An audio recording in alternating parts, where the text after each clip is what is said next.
But I told myself at that point I wasn't going to do anything. And then after a few minutes, my brother came in. And he had worked with troubled kids, where they have to put kids in restraints sometimes. And he came in, and he was the first person in the whole experience to actually look me in the eyes and talk to me like I was still me. And that meant a huge difference, because we could have a real conversation. Nobody realized that, but I was still there. Me, Sean, the guy who's talking in the video, still there. So Wade said to me something that I'll never forget, and I think it's something that everybody should say to someone who's going through a manic depressive experience, a mania experience, schizophrenic experience, and what he said is this. He said, look, Sean, I don't know what you're going through right now. We don't understand what you're going through right now. But maybe you can tell us about it later.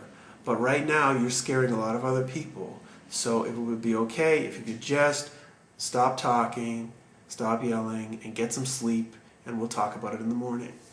And for him to talk to me like that on an even basis, where I'm normal and he's normal, and I'm just going through some weird stuff, meant the world.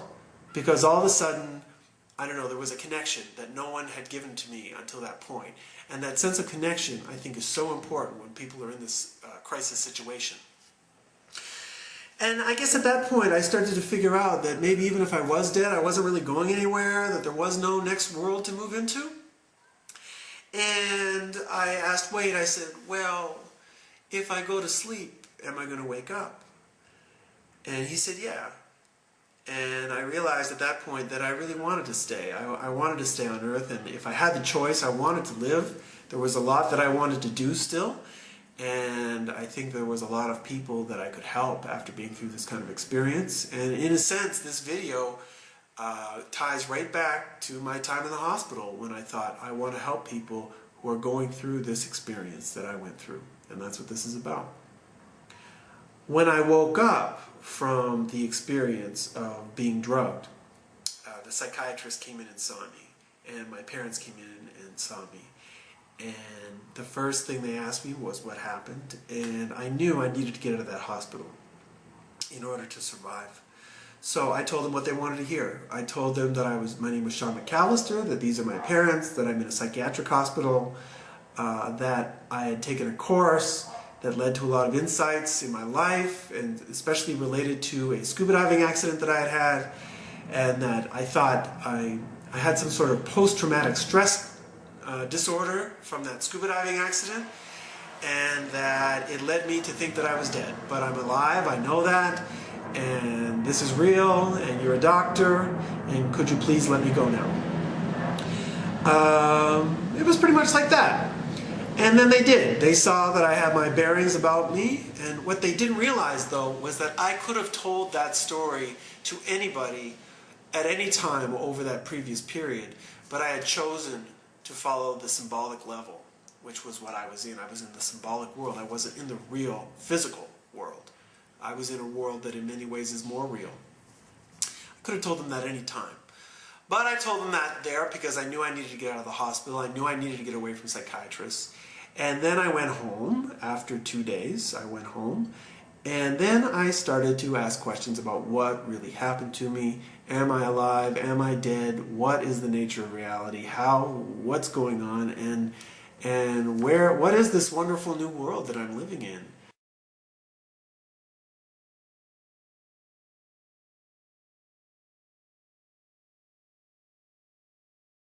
Even though I wasn't sure exactly what had happened to me, I was sure of a few things.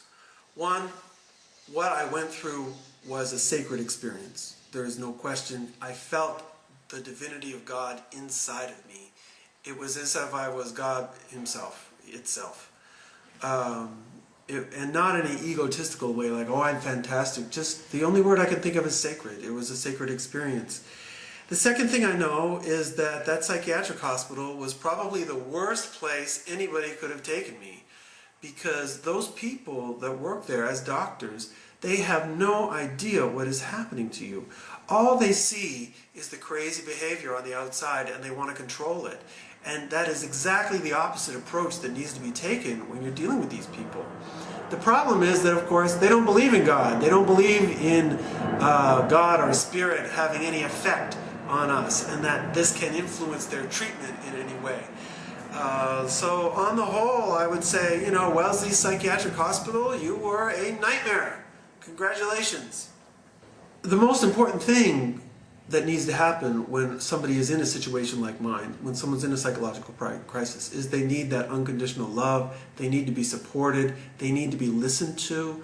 They need to feel trusted, because as soon as a person feels, when they're in that crisis, as soon as they feel that other people are looking at them like they're just a problem, and they're a problem that needs to be managed and a problem that needs to be controlled, the person shuts down. And in my case, for whatever reason, I was so strong about my inner convictions that I wasn't absorbing the negative influences of the people around me, and they were almost all negative. I was very strong in my position, and I just refused to listen to what they were telling me. But when you have kids who are going through something like this, they're 17 or 18 and they're having a manic episode, and their parents come to them or their doctors, and they tell them, well, you're bipolar and you're going to need to take these medications for the rest of your life. What are you going to do? You're 17 years old. You just say, okay, I'll do it. I'll do this. I have a problem. I have a mental illness.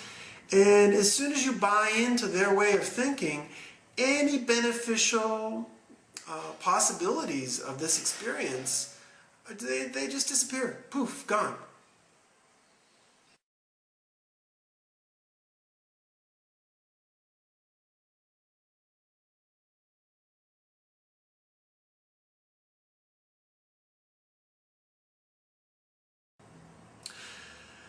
In the Buddhist and Hindu traditions, there is a practice of meditation, and meditation is supposed to lead you to enlightenment.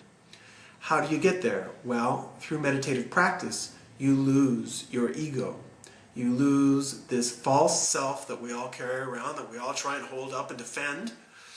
And then once that ego is gone, there is a connection with the Godhead that is tremendously powerful.